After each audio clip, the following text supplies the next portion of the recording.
Friends, ఇప్పుడు మనము revolt RV1 the complete రివ్యూను వచ్చి చూసేస్తాము. ఇప్పుడు ఉండే సిచ్యువేషన్లో వచ్చి ఎలక్ట్రిక్ స్కూటర్స్ వచ్చి పిగ్గా సేల్ నడుస్తూ ఉంది. సో ఈ ఎలక్ట్రిక్ బైక్ వచ్చి ఎలా ఉంది అనేది కంప్లీట్గా ఈ రివ్యూలో వచ్చి చూస్తాం. ఛానల్ కొత్తగా ఉంటే నా నేమ్ వచ్చి ప్రవీణ్, మీరు చూస్తూ ఉండేది హార్ట్ థ్రిల్స్ యూట్యూబ్ ఛానల్ని మరకుండా సబ్స్క్రైబ్ చేసి పెట్టుకుండా క్విక్గా వీడియో లోపల పోతాం.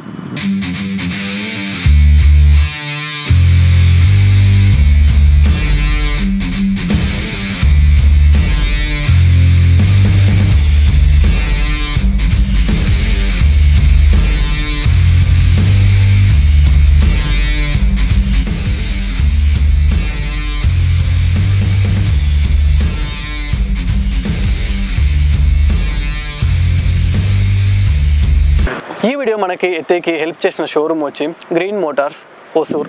సో మీకు వచ్చి ఈ షోరూమ్ యాడ్ ఉందంటే ఈఎస్ఐ రింగ్ రోడ్లో వచ్చి ఉంది.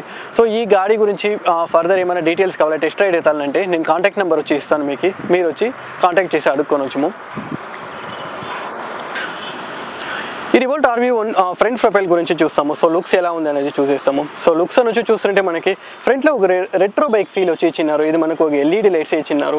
సో సైడ్లో వచ్చి చూస్తుంటే ఫ్యూయల్ ట్యాంక్ తర్వాత ఒక డిజైన్ ఇచ్చినారు. ఇది వచ్చి చూస్తుంటే బ్యాటరీ ప్లేస్ చేసేదానికి జాగా అది ఇచ్చినారు, బట్ అది వచ్చి ఫ్యూయల్ ట్యాంక్ లేదు. బట్ లుక్స్ వచ్చి చూస్తుంటే కొంచెం మస్కులర్గా ఫీల్ అవుతుంది. సో సైడ్ ప్రొఫైల్, ఈ సీట్, ఈ వెనుకుండే మనకు ప్లేస్ అంతా చూస్తుంటే ఆల్మోస్ట్ మనకు వచ్చి బజాజ్లో ఉండే ప్లాటినం బైక్ తర ఫీల్ అవుతుంది. బట్ స్టిల్ వచ్చి చూస్తుంటే లుక్ వచ్చి బాగానే ఉంది, ఏమీ ఇష్యూస్ లేదు. ఈ ఎలక్ట్రిక్ బైక్ది బిల్డ్ గురించి చూస్తాము. సో బిల్డ్ అనేది మాట్లాడేటప్పుడు సో ఈ ప్లాస్టిక్ సంచా వచ్చి చూస్తుంటే మీకు చాలానే హార్డ్గా ఉంది. సో అంతేమీ వచ్చి చీప్ ప్లాస్టిక్ అంతా ఏమీ యూజ్ చేయలేదు, హార్డ్గానే ఉంది. సో ట్యాంక్లో యూజ్ చేసిండే ప్లాస్టిక్ అని, మనకి బాడీలో ఉండే కంప్లీట్ ప్లాస్టిక్ అని, సో అన్నీ వచ్చి బాగా స్ట్రాంగ్గానే ఉంది. మీకు అంతేమి వచ్చి ఇష్యూస్ వచ్చేతారో నాకు తెలియదు. సో బిల్డ్ వైస్ ఓకే అనొచ్చు. ఈ బైక్లో ఇచ్చిన టైర్ సెటప్ గురించి చూస్తాము. ఫ్రంట్లో వచ్చి చూస్తుంటే 180/17 ఇంచ్ వచ్చి ఇచ్చినారు. అదే తర్వాత డిస్క్ బ్రేక్ వచ్చి ఇచ్చినారు. దీంట్లో వచ్చి ఎలక్ట్రిక్ బైక్ అనే దాని నుంచి దీంట్లో ABS వచ్చి లేదు. సో ప్లస్ ఇంకోటి ఏమంటే దీంట్లో వచ్చి సింక్ బ్రేక్ వచ్చి ఇచ్చినారు. రియర్ బ్రేక్ అప్లై చేస్తే మీకు ఒక 30% వచ్చి ఫ్రంట్ బ్రేక్ వచ్చి అప్లై అవుతుంది. సో క్యాలిపర్ గురించి బ్రాండ్ ఏది మెన్షన్ చేయలేదు, బట్ దీంట్లో వచ్చి మనం చూడొచ్చు 3 పిస్టన్ సిలిండర్ వచ్చి ఇచ్చినారు. సో చూస్తాము బ్రేకింగ్ ఎలా ఉందనేసి. రివోల్ట్ RV1లో ఇచ్చిన టైర్ సెటప్ గురించి చూస్తాము. సో మనకి రియర్లో వచ్చి చూస్తారంటే 110/80R17 టైర్ వచ్చి ఇచ్చినారు. అదే తర్వాత దీంట్లో వచ్చి చూస్తుంటే మనకి 240mm డిస్క్ బ్రేక్ వచ్చి ఇచ్చినారు. దీంట్లో వచ్చి సింగిల్ పిస్టన్ క్యాలిపర్ వచ్చి యూస్ చేసినారు. బ్రాండ్ ఏది వచ్చి మెన్షన్ చేయలేదు, జస్ట్ ఆ రివోల్ట్ లోగో మాత్రం దాంట్లో ఉంది. సో ప్లస్ ఇంకోటి ఏమని చూస్తారంటే ఈ బండిలో వచ్చి మనకి చైన్ డ్రైవ్ వచ్చి ఇచ్చినారు. సో యూజువల్గా బెల్ట్ డ్రైవ్ ఉండేటప్పుడు ఏమైనా షార్ప్ అయిన ఆబ్జెక్ట్ వచ్చి దాంట్లో వచ్చి తగిలేటప్పుడు అది కట్టేయడానికి అవకాశం చాలా ఉంటుంది. బట్ ఈ గాడిలో వచ్చి చూస్తారంటే చాలానే అడ్వాంటేజ్గా మనకి చైన్ డ్రైవ్ వచ్చి ఇచ్చినారు. It's a very appreciated thing. ఈ రివోల్ట్ RV1లో వచ్చి చూస్తారంటే రివోల్ట్ RV1లో ఇచ్చిండే మీటర్ కన్సోల్ గురించి చూస్తాము. మనకి లెఫ్ట్ సైడ్లో వచ్చి చూస్తారంటే బ్యాటరీ పర్సెంటేజ్ వచ్చి ఇచ్చినారు. ప్లస్ వచ్చి దాంట్లో బ్యాటరీ టెంపరేచర్ వచ్చి మనకి ఇండికేట్ అవుతుంది. నెక్స్ట్ వచ్చి చూస్తారంటే మనకి రేంజ్ వచ్చి ఇచ్చినారు. తర్వాత వచ్చి చూస్తారంటే ఓడోమీటర్, ప్లస్ వచ్చి మనకి ట్రిప్ మీటర్ వచ్చి ఇచ్చినారు. సో దీని తర్వాత వచ్చి చూస్తారంటే మనకి మోడ్స్ వచ్చి ఇచ్చినారు. సో యా మోడ్లో మనం కరెక్ట్గా రైడ్ చేస్తూ ఉన్నామనేసి. అంటే మనకు వచ్చి దీంట్లో 3 మోడ్స్ ఇచ్చినారు. సో మోడ్స్ గురించి చూస్తాము. ఫస్ట్ వచ్చి మనకి చూస్తుంటే 1, 2, 3 అనే బటన్లో వచ్చి ఇచ్చినారు. సో ఫస్ట్ వచ్చి మనకి ఈకో మోడ్ ఉంటుంది. సో నెక్స్ట్ వచ్చి చూస్తుంటే సిటీ మోడ్ ఉంటుంది. సో నెంబర్ 3 వచ్చి చూస్తుంటే స్పోర్ట్ మోడ్ ఉంటుంది. సో ఫైనల్గా ఉండేది వచ్చి రిటర్న్. సో రిటర్న్ అనేది మనం ప్రెస్ చేసుకొని మనము యాక్సిలేటర్ ఇచ్చేటప్పుడు రిటర్న్ పోతుంది. ప్లస్ వచ్చి దీంట్లో మోటార్ కిల్స్ వచ్చి అడిషనల్గా వచ్చి మనకి ఇచ్చినారు. సో మనకి ఎలక్ట్రిక్ బైక్ అంటేనే మెయిన్గా దీంట్లో ఉండే బ్యాటరీ ఏమి ఇచ్చినారు అనేది చాలా ఇంపార్టెంట్. సో దీంట్లో వచ్చి చూస్తుంటే మనకి రిమూవబుల్ బ్యాటరీ వచ్చి ఇచ్చినారు. సో ఈ ట్యాంక్ తర సెటప్ ఇచ్చినారు కదా, దీంట్లో వచ్చి మనకి ఈ బ్యాటరీ వచ్చి ప్లేస్ చేసినారు. దీన్ని వచ్చి మనము ఈజీగా రిమూవ్ చేసుకోవచ్చు. సో దీంట్లో వచ్చి చూస్తుంటే మనకి 2.2 kW బ్యాటరీ వచ్చి ఇచ్చినారు. సో ఆల్మోస్ట్ ఇది వచ్చి చూస్తుంటే మనకి ఛార్జ్ అయ్యేదానికి 2.5 hours వచ్చి అవుతుంది. దీంట్లో వచ్చి ఫాస్ట్ ఛార్జింగ్ వచ్చి సపోర్ట్ లేదు. బట్ దీంట్లో వచ్చి ఇంకొక వేరియంట్ ఉంది RV1+ అనేసి, దాంట్లో వచ్చి ఫాస్ట్ ఛార్జింగ్ సపోర్ట్ వచ్చి ఉంది. బట్ దాని వచ్చి మీరు వచ్చి అడిషనల్గా ఛార్జర్కి వచ్చి పే చేయాలి. సో దీన్ని రిమూవ్ చేసేదానికి మీరు ఈ MCB వచ్చి ఆఫ్ చేసుకొని తర్వాత ఈ ప్లగ్ను వచ్చి అన్ప్లగ్ చేస్తారంటే మీరు వచ్చి రిమూవ్ చేసుకోవచ్చు. దీంట్లో వచ్చి 2 మోడ్స్లో మనం ఛార్జ్ చేయొచ్చు. ఒకటి వచ్చి చూస్తారంటే మీరు ఈ గాడీలోనే ఈ బ్యాటరీ పెట్టి ఛార్జ్ చేసుకోవచ్చు. మీరు ఛార్జింగ్ ప్లగ్ వచ్చి ఇచ్చినారు. సెకండ్ థింగ్ వచ్చి ఈ బ్యాటరీ రిమూవ్ చేసుకొని మీరు ఇంట్లో పెట్టిన దీంట్లో వచ్చి ఛార్జ్ చేసుకోవచ్చు. 15 ఆంపియర్ ప్లగ్ వచ్చి మీకు దీనికి కావాలా. దీంట్లో ఇచ్చిన మోటార్ గురించి మాట్లాడతాము. దీంట్లో వచ్చి చూస్తుంటే మనకి 2 kW మోటార్ వచ్చి ఇచ్చినారు. సో ఇది వచ్చి మిడ్ మౌంట్ డ్రైవ్ ప్లస్ వచ్చి చూస్తుంటే మనకి ఇది IP67 వచ్చి మనకు వాటర్ ప్రూఫ్ రేటింగ్ వచ్చి ఉంది. బ్యాటరీను చూస్తుంటే మనకి IP67 వాటర్ ప్రూఫ్ రేటింగ్ వచ్చి ఉంది. సో ఈ గాడిలో ఇచ్చిండే వారంటీ గురించి చూస్తాము. మనకి స్టాండర్డ్గా వచ్చి చూస్తుంటే 3 years 45,000 వచ్చి స్టాండర్డ్ వారంటీ వచ్చి వస్తుంది. బట్ మీరు ప్లస్ వచ్చి 5,000 ఎక్స్ట్రా పే చేస్తే మీకు వచ్చి 5 years 75,000 kilometers వచ్చి వారంటీ వచ్చి వస్తుంది.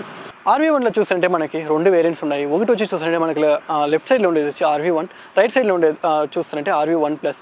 సో ఈ రెండుకు ప్రైస్ డిఫరెన్స్ అవుతుంది. ఏమని చూస్తుంటే ఈ RV1లో వచ్చి మనకి 85,000 ఎక్స్ షోరూమ్ వచ్చి ప్రైస్ వస్తుంది. RV1+ వచ్చి మనకి 1 lakh ఎక్స్ షోరూమ్ ప్రైస్ వచ్చి వస్తుంది. సో కంప్లీట్ ప్రైసింగ్ డీటెయిల్స్కి వచ్చి షోరూమ్ వచ్చి ఓకే కాంటాక్ట్ చేయండి. నేను వచ్చి డిస్క్రిప్షన్లో కాంటాక్ట్ డీటెయిల్స్ వచ్చి ఇచ్చినాను. రిమైనింగ్ వచ్చి టెక్నికల్ను మనకి డిఫరెన్స్ ఉన్నాయి. దీంట్లో వచ్చి చూస్తుంటే మనకు LFP బ్యాటరీ వచ్చి ఇచ్చినారు. RV1లో వచ్చి RV1+లో వచ్చి చూస్తుంటే లిథియం అయన్ బ్యాటరీ వచ్చి ఇచ్చినారు. బ్యాటరీ కెపాసిటీ వచ్చి చూస్తుంటే RV1లో వచ్చి 2.2 kW వచ్చి ఇచ్చినారు. RV1+లో వచ్చి చూస్తుంటే 3.2 kW బ్యాటరీ వచ్చి ఇచ్చినారు. సో దాని నుంచి రేంజ్ వచ్చి మనకి కంప్లీట్గా డిఫర్ అవుతుంది. సో మీరు తీసేక ముందు ఒక టెస్ట్ రైడ్ అవుతుండ.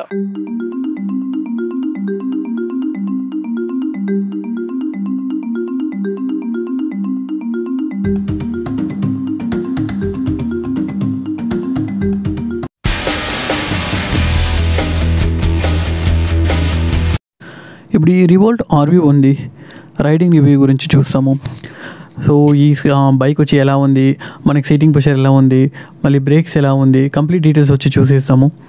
సో ఇనిషియల్గా వచ్చి నేను నోట్ చేసేది ఏమని చూస్తానంటే ఆ సీటింగ్ పోస్చర్ ఉంది కదా, అది బాగానే ఉంది. మనకు వచ్చి ఆ కూకొని ఆ సీటింగ్ పోస్చర్ కానీ మనం ఒక ట్యాంక్లో వచ్చి నేను వచ్చి ప్రాపర్గా వచ్చి హోల్డ్ చేసి పెట్టుకుని వచ్చాము, బాగా వచ్చి గ్రిప్గా ఉంది. సో ఆల్మోస్ట్ ఈ రైడింగ్ స్టాండ్స్ వచ్చి ఎలా ఉందంటే ఆల్మోస్ట్ నాకు ఒక KTM బైక్ తోలుతాం కదా ఆ ఫీల్ వచ్చి ఉంది.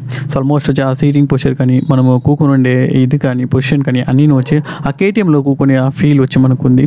సో ఫ్రంట్ వచ్చి చూస్తుంటే హ్యాండిల్ బార్ రొంచి ఫార్వర్డ్ సెట్గా ఉంది. మేబీ నా హైట్కి వచ్చి అలా అనిపిస్తుంది. మేబీ మీరు ఒక రొంచి నాకన్నా హైట్గా ఉంటుంది. ఎగ్జాంపుల్కి వచ్చి నా హైట్ వచ్చి 5.7 రొంచి నేను ముందర పోయి హ్యాండిల్ బార్ వచ్చి పొట్టే తర ఉంది. మేబీ నాకన్నా మీరు హైట్గా ఉంటారంటే మీకు మేబీ అది పెద్ద ఇష్యూగా ఉండదు. సో రిమైనింగ్ దీని బ్రేక్ సెటప్ గురించి చూస్తాము. బ్రేక్స్ వచ్చి చూస్తుంటే అడిక్వేట్గా ఉంది. సో దీంట్లో వచ్చి ABS లేదు. ఆబ్వియస్లీ దీంట్లో వచ్చి చూస్తుంటే మనకి IC ఇంజిన్స్లో ఇచ్చే తర సింక్ బ్రేక్ వచ్చి అవైలబుల్ ఉంది. మనం బ్యాక్ బ్రేక్ పట్టినప్పుడు ఫ్రంట్ బ్రేక్ వచ్చి అప్లై అవుతుంది. సో బ్రేకింగ్ వచ్చి సఫిషియెంట్గానే ఉంది. బట్ ఈ తర రైనీ సీజన్లో వచ్చి మీరు గాడి తోలేటప్పుడు రొంచి కేర్ఫుల్గానే తోలాలా. ఎలాంటి దీంట్లో ABS లేదు. మనకు వచ్చి అదే తర చూస్తుంటే రొంచి స్కూటర్ తర కదా, ఇది లెఫ్ట్ సైడ్లో వచ్చి చూస్తుంటే మనకి బ్యాక్ బ్రేక్, రైట్ సైడ్లో వచ్చి చూస్తుంటే ఫ్రంట్ బ్రేక్. మీరు బైక్ తోలేటప్పుడు ఆ ఫీల్ వచ్చి మీకు క్లచ్ తరనే ఉంటుంది. సో నేను వచ్చి చూస్తుంటే బై మిస్టేక్లీ 2-3 times వచ్చి క్లచ్ అని చెప్పేసి బ్రేక్ని వచ్చి యూస్ చేసేసి ఈ బైక్లో రొంచి యూస్డ్ అయిపోతారంటే మీకు ప్రాబ్లం ఉండదు. సో నెక్స్ట్ చూస్తుంటే మీకు ఆ సస్పెన్షన్. సో సస్పెన్షన్ వచ్చి చూస్తుంటే అంతేమీ హార్డ్గా లేదు, మీకు వచ్చి మేనేజబుల్గానే ఉంది. సో ఇది పోయే స్పీడ్కి వచ్చి మనకి ఆ సస్పెన్షన్ వచ్చి సాఫ్ట్వేర్ సైడ్గానే ఉంది. హార్డర్ సైడ్లో ట్యూన్ చేసేదానికి అవకాశం మనకి యూస్ లేదు. ఎలాంటి ఇది అంతేమీ స్పీడ్లో వచ్చి మనం కార్నరింగ్ అలా అంతా చేసేకే లేదు. ఎలాంటే ఈ బైక్ వచ్చి మనకి టాప్ స్పీడే వచ్చి చూస్తుంటే మనకి 72 km వచ్చి పోతుంది. సో దాని నుంచి వచ్చి చూస్తుంటే ఇది మనకి మేనేజబుల్గానే ఉంటుంది. సో రిమైనింగ్ వచ్చి వెయిట్ వచ్చి చూస్తుంటే ఇది 110 kg ఉంది. సో ఆల్మోస్ట్ బ్యాటరీనే వచ్చి మనకి 20 kg వస్తుంది. అది మనకి ఫ్రంట్లో వచ్చి ప్లేస్ చేసినారు. సో దీని నుంచి మనకి ఏమైనా హ్యాండిల్ బార్ల వెయిట్ ఫీల్ అవుతుందని అడిగితే డెఫినెట్లీ లేదు. ఆ సెంటర్ ఆఫ్ గ్రావిటీ వచ్చి ప్రాపర్గా మెయింటైన్ చేసి దాని నుంచి మనకు అంతేమి వచ్చి ఫ్రంట్లో వచ్చి వెయిట్ వచ్చి ఫీల్ కాలేదు. సో వెయిట్ అంతా మీకు పెద్ద ఇష్యూగా ఉంది, ప్రాపర్గా వచ్చి డిస్ట్రిబ్యూట్ చేసినారు. సో దాని నుంచి రైడ్లో వచ్చి మీకు పెద్దగా అఫెక్ట్ ఏమీ కాదు.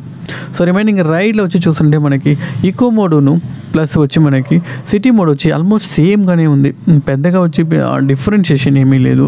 మళ్ళీ మీరు స్పోర్ట్ మోడ్లో వచ్చి పోతారంటే మేబీ రొంచి టార్కీనెస్ వచ్చి ఫీల్ అవుతుంది. ఆబ్వియస్లీ మనకి ఎలక్ట్రిక్ బైక్లో ఎలా వచ్చి రొంచి టార్క్నెస్ జాస్తిగా ఉంటుందో అదే తరాన్ని ఈ బైక్లను వచ్చి మనకి ఫీల్ అవుతుంది. సో రిమైనింగ్ ఆస్పెక్ట్లో వచ్చి చూసారంటే మనకి మేబీ ఈకో టు సిటీ మోడ్లో వచ్చి డిఫరెన్షియేషన్ ఇచ్చిండొచ్చు. సో నేను వచ్చి షోరూమ్లో అడిగేటప్పుడు వాళ్ళు వచ్చి నెక్స్ట్ అప్డేట్ వస్తుంది దాంట్లో వచ్చి ఇది ఫిక్స్ చేసేసామని చెప్పినారు.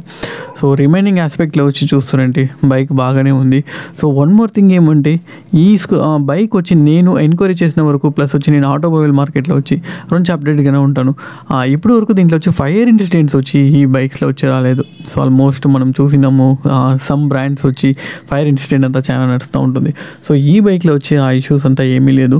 ఎలాంటే నేను రీసెంట్ డేస్లో నేను ఆటోమొబైల్లో వచ్చి నేను అప్డేట్గానే ఉంటాను. సో దీంట్లో వచ్చి అలా వచ్చే ఇన్సిడెంట్స్ వచ్చి నా నాలెడ్జ్కి వచ్చి రాలేదు. సో ఆల్మోస్ట్ ఇదే మనది ఈ బైక్ అనే రివ్యూ. సో వీడియో ఇష్టమైనటువంటి లైక్ చేయండి, డెఫినెట్లీ వచ్చి ఛానల్ని సబ్స్క్రైబ్ చేసి పెట్టుకోండి, ఒక చిన్న మోటివేషన్ ఇవ్వండి సబ్స్క్రైబ్ చేసి.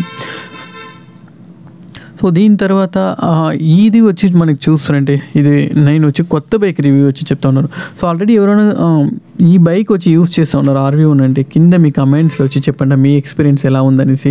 ఇన్ కేస్ వేరే ఎవరైనా వచ్చి ఈ బైక్ చూస్ చేస్తూ ఉంటారు వాళ్ళకి వచ్చి హెల్ప్ఫుల్గా ఉంటుంది మేబీ మీ కమెంట్స్ వచ్చి ఎలా ఉంది ఏమనేసి. సో డెఫినెట్లీ వచ్చి మీ ఎక్స్పీరియన్స్ నుంచి కింద షేర్ చేయండి. Stay tune for next video. Thank you.